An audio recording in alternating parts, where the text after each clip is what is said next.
Good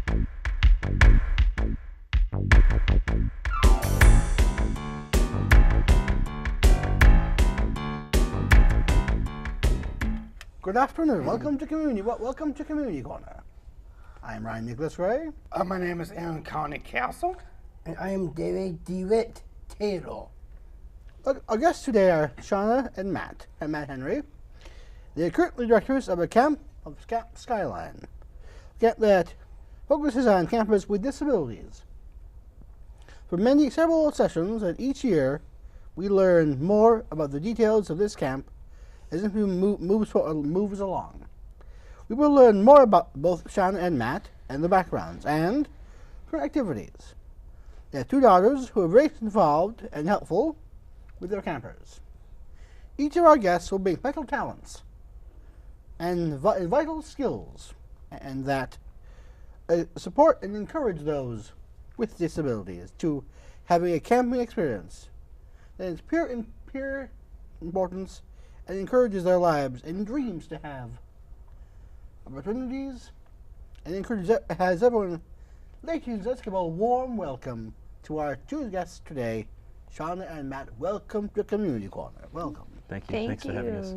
So could you please introduce yourselves to our viewing audience, please? Sure. My name is Matt Henry. I'm the director of Skyline. I'm married to Shana. I'm with Shana, the parent of two wonderful daughters, and we have been at Skyline as the directors for 3 years, but we met at Skyline when we were camp counselors before we were married about 17 years ago. So. And I'm Shana Henry, and I get to work at Camp Skyline, and we enjoy living at Skyline, and really enjoy the opportunity to work with all of our campers all summer long and groups all year long. Excellent. Please tell us about your family growing up.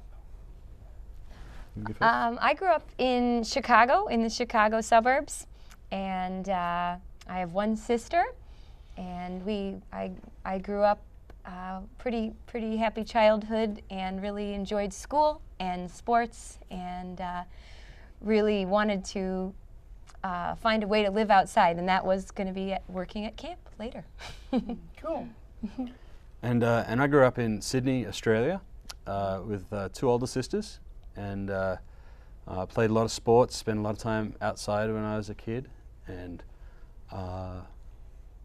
at some point I came over to work at a camp, which happened to be Skyline, and that's how I met Shana and ended up staying here all this time. Yeah, that's awesome. If college was your plans, please share some details about your studies and degrees. Well, college was part of my plans, and I had the opportunity to go to college, which was an important opportunity for me, and I studied education. I studied teaching. I knew I wanted to work with young people, and I knew I wanted to be an educator. What I found out during the course of my studies, when I was also working at camp during the summers, was that I really liked young people and I really liked education, but I didn't so much like schools, which is why I think I was really drawn to the work that I'm doing at a camp now. So I have some education degrees, and I did some study in spirituality as well. And college was part of my plan as well. I went to Hope College in Holland, Michigan, and I didn't know what I was going to study, but as it came to me, I studied French, and I got a degree in French language and international studies with a focus on politics and economics, which has nothing to do with summer camp. But it brought me to be interested in the outside world, and I've traveled quite a bit, which enriches, I guess, any work you're going to do in life. Yeah. Mm-hmm. Now, Shana and Matt, please tell us your current residence at Camp Skyline. Well, we really feel blessed. We have the opportunity to live on the camp. So it's 156 acres, and there's hills and fields and woods and a pond, and so we feel really fortunate that that we get to live there, but also our daughters get to live there because they get to go and climb trees and pick apples and explore the pond, and we have some goats that they help to look after as well. So it's a real nice old-fashioned little farmhouse, and it suits us just fine. Yeah. Thank you. That sounds cool. What is the history of this camp? Do you want me to answer that? Yeah. Okay. Well, it's a timely question. Next year, 2014, we're celebrating our 50th anniversary, which is a nice milestone to reach. And we were started with a generous bequest from a lady. Her name is Mrs. Annette McComber, and she gave to First Presbyterian Church in Birmingham, Michigan, not far from here, a sum of money to create a camp for in the terms of that day, for underprivileged kids. And so the members of that church formed a committee and found the property, purchased the property, and created a camp program. Ever since then, we've done camps for kids who come from neighborhoods where they might not get the opportunities to come to camp unless there was financial support available, and we've expanded that mission as well to be a camp that serves people with special needs of all ages. We have a family camp. We have, and David knows this, he comes in, he's our DJ, camp for Good one. Teenagers, for young adults, and then for older adults as well. So our mission hasn't shifted as much as it's kind of grown, I guess, over the years. In about 2005, we became independent from that church congregation. It had been a part of that church up until 2005, and then the membership of that church decided it was time that Skyline had an opportunity to grow on its own in the world. So we kind of graduated, as it were, and now we're an independent 501c3 nonprofit organization. Please tell us where the camp is located and how large it is. How large? Let's see. The camp is located in Almont, Michigan, which is kind of in between Romeo and Imlay City. And it's 156 acres of woods and hills and grasslands and deer and turkey and nice wildlife out there. So, what credentials are needed to work in this field? Well, it really varies, and it depends on which role you're looking for, I suppose. You know, I suppose in my role as the executive director of the camp, you know, I need to have some skills in managing the business side of the camp and the human resources side of things. Whereas Shana's role as a program director, she has to be really good and is really good at developing programs for different age groups, different abilities, different weather, different budgets, and so on. Our camp counselors in the summer need different kind of skills and different kind of responsibilities that they have as well. So I know that in terms of formal credentials, what the state requires is that someone who's the director of the camp has some experience working at a camp and also has at least a bachelor's degree in some field. But it doesn't specifically have to be in education or in management or anything like that. Mine happens to be, I happen to have degrees in education and other stuff, but I know some camp directors who have degrees in business, degrees in ministry, and so forth. So it depends on the camp. It depends on the particular role, I suppose. All right. Tell us about the buildings at the camp. Well, we've got a dining hall that people come and enjoy their meals at, a full kitchen, and it seats about 100 people, our dining hall, with a new deck that a volunteer group built for us last year that seats maybe 65 to outside, so that's wonderful. Up at the top of the camp also we have Focus Hall, which is a conference center that sleeps about 64. People can rent that for the weekend or for the week, we use that building for all of our special needs camps, and that's where David has DJ'd up there in that building. It's got quite a spacious meeting room in the middle, which is fun for dancing. Cool. And then next to that, there's another kind of more cozy conference center. It looks like a house from the outside. That sleeps about 40. And they have fireplaces inside and kitchens and nice meeting rooms. Then at the bottom of camp, we've got about 11 cabins that are very rustic and a bathhouse for the folks down in the cabins to use. The pavilions. Then there's pavilions, open air pavilions, one at the pond and one over near the soccer field. Some people, we can gather in any weather under those pavilions, and people are getting married in those pavilions now. Yeah. Yeah, Cool. It's very cool. yeah.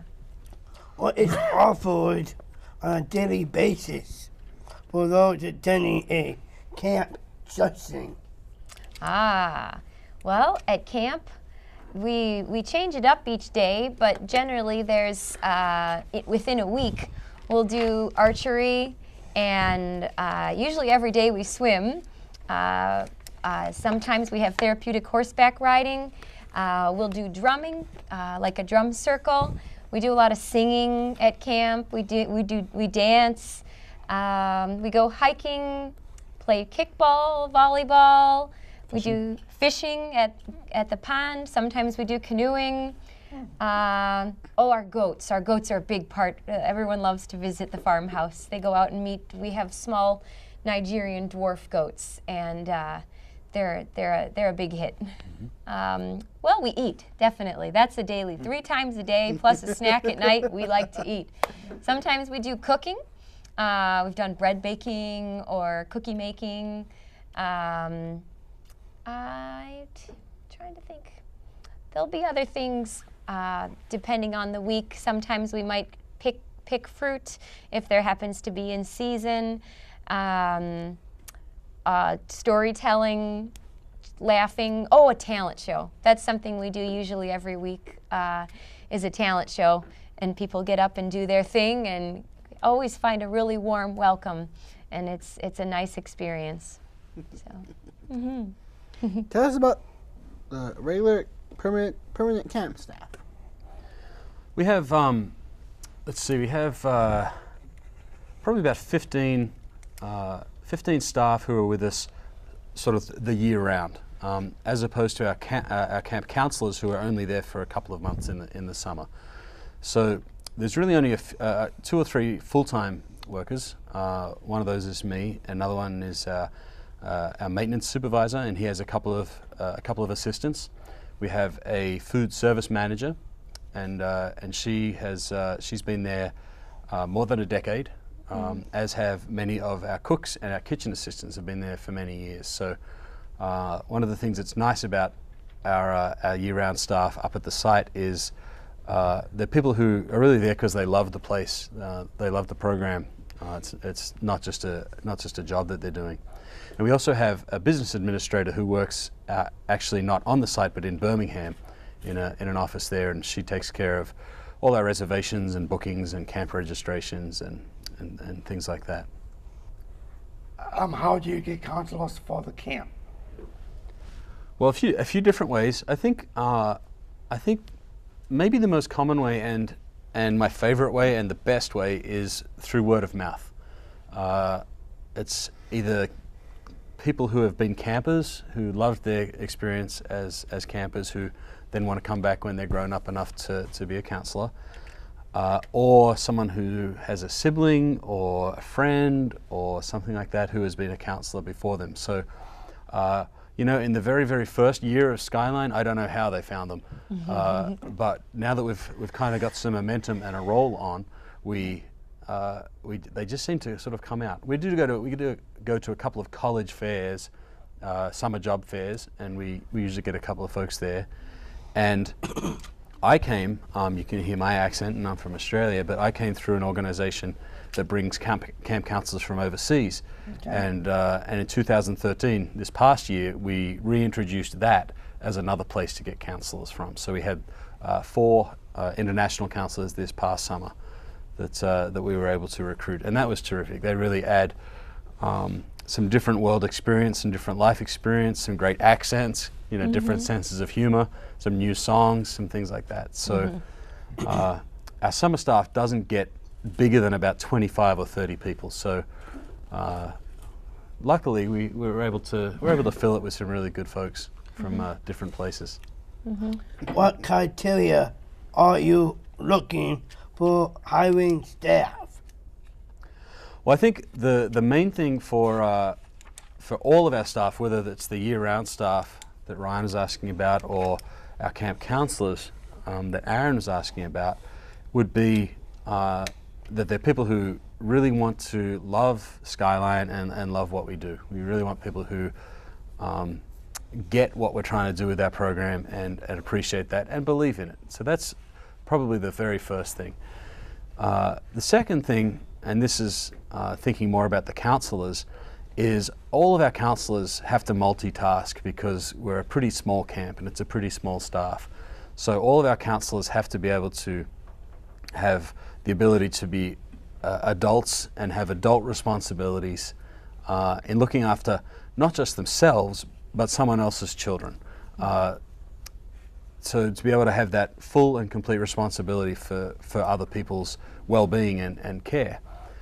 It's very rare that it's actually never happens really that a counselor is alone with a bunch of campers. We just don't staff it that way. But we need to be prepared in case there's an emergency that every one of our counselors could be relied upon to be the only one there. Is kind of a way to look at it. Yeah.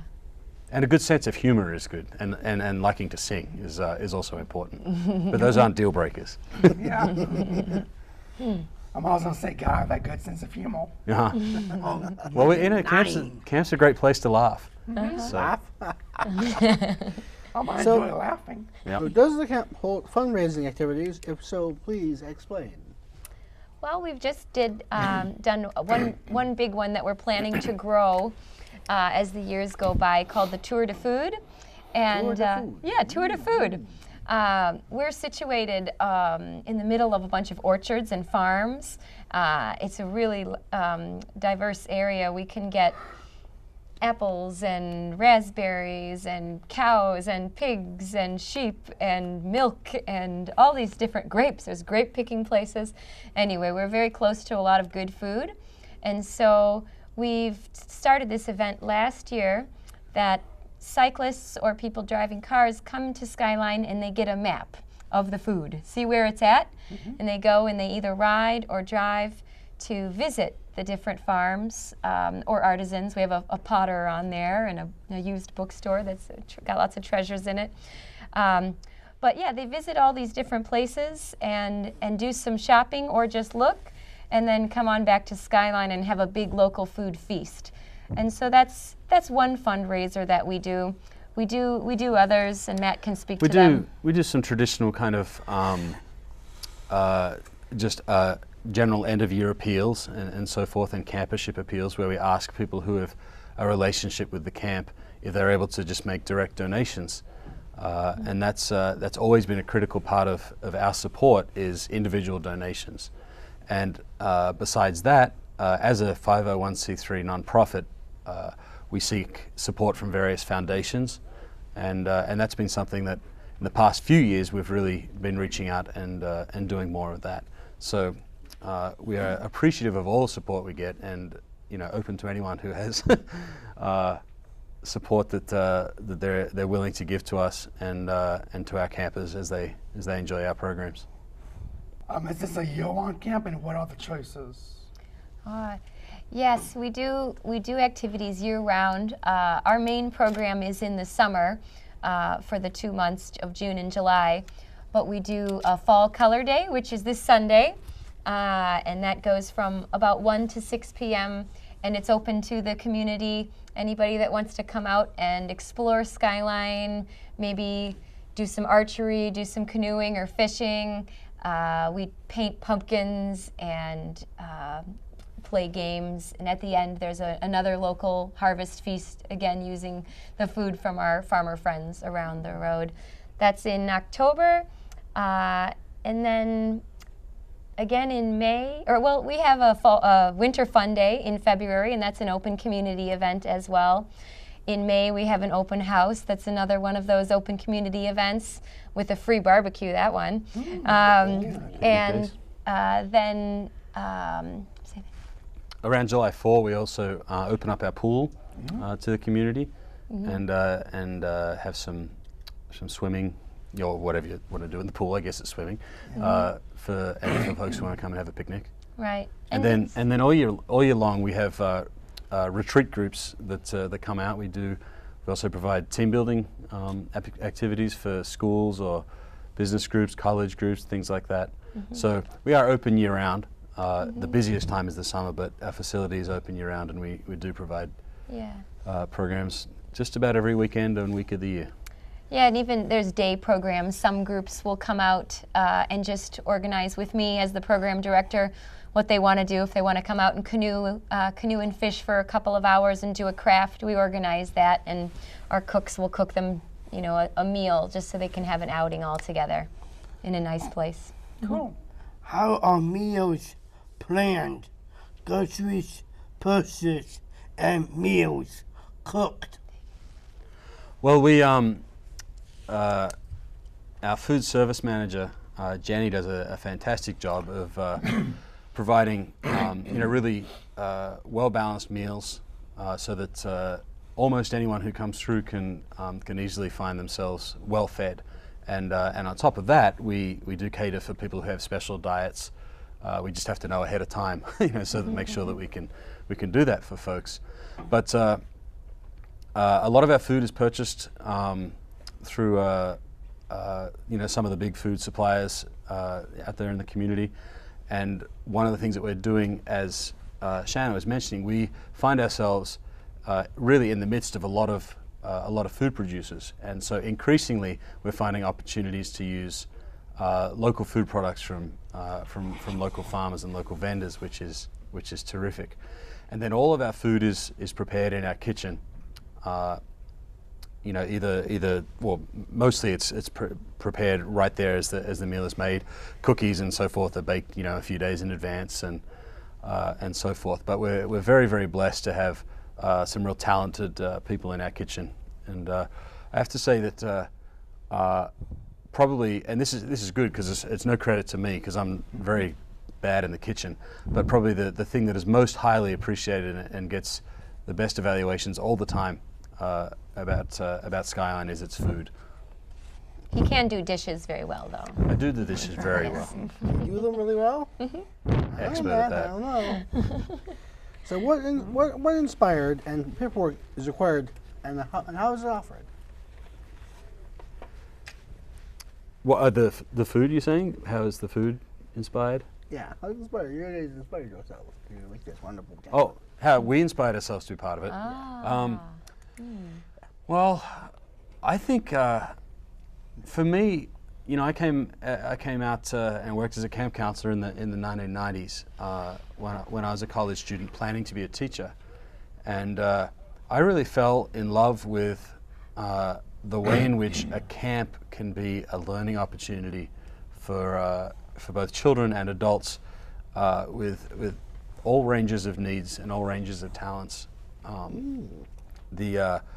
The spirit of fun, I think, is critical to an environment like camp, and a real appreciation of and an immersion in nature and being in the natural world. So I don't know. I think I fell in love with it as a way to live life and a way to work. And so I kept coming back year after year. And eventually met Shana, fell in love with her, and that obviously changed all our plans. I don't know what inspires her though. You have to ask. Well, I too fell into camp counseling. Didn't know we were going to end up there for forever. But the things that inspire me daily is that being at camp, you're surrounded by good people with good intentions, and you're not sitting there with your cell phone or your computer, and you're not plugged in. You're only plugged into each other, and that's the brilliant part of camp, is just being together, being being in nature and enjoying each other and really being able to focus in on the humans and the animals and the trees around us. Is there an oversight for the planning committee? There is. What we have is we have a board of directors, and the board of directors meets monthly, and they really take on the responsibility of hearing from me and from Shana and from the rest of our staff about how things are progressing with the camp, and it's their legal responsibility to look after and plan the camp. So, one of the things that we love about our board of directors is that all of them are very hands-on. All of them love coming up to camp and helping out in the kitchen or helping out, clearing trees or whatever it is. So they're a board who are really involved and really invested in the mission of the camp. Mm-hmm. How is the camp yearly budget established? The budget's really established by like most budgets, by looking at what programs we would like to do, what our likely sources of funds are going to be, and how we can pull that off in a way that's sustainable.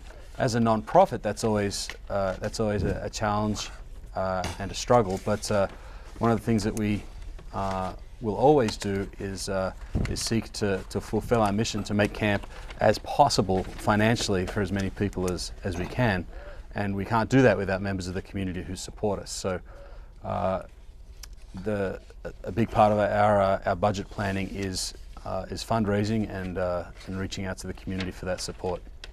Well, it's getting close to wrap up time. Okay. Last one final I'd like question. to say, what a great interview with both of you today.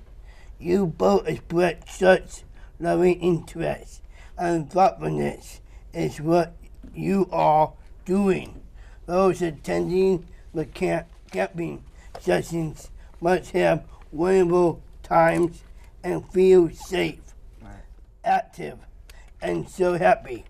You are both providing such a wonderful environment that those attending will leave with great memories and dreams to tune again. You accept everyone to express their abilities and to be kind and cooperative. The information you shared in our interview today is wonderful and most helpful in so many ways. And having you as our guest today has been special. Your approach to walk with those who are having challenges is very important and shows your desire to be supportive and caring. You have great insight and high standard with girls, and your modeling of those skills has proven to bless others. We thank you for joining us today. My name is DeWitt. Thank you. Thank you very much. And you're watching ONTV. Thank you. Well, thank you for the opportunity. It's been great talking to you guys. We love guys. being here. And what's your name? My name is Alan. My name is Alan Castle. You have been watching ONTV/CMN. I'm Ryan Nicholas, watching on TV. Bye-bye. Ciao, everyone. Gobble, gobble. Thank you. Gobble, gobble.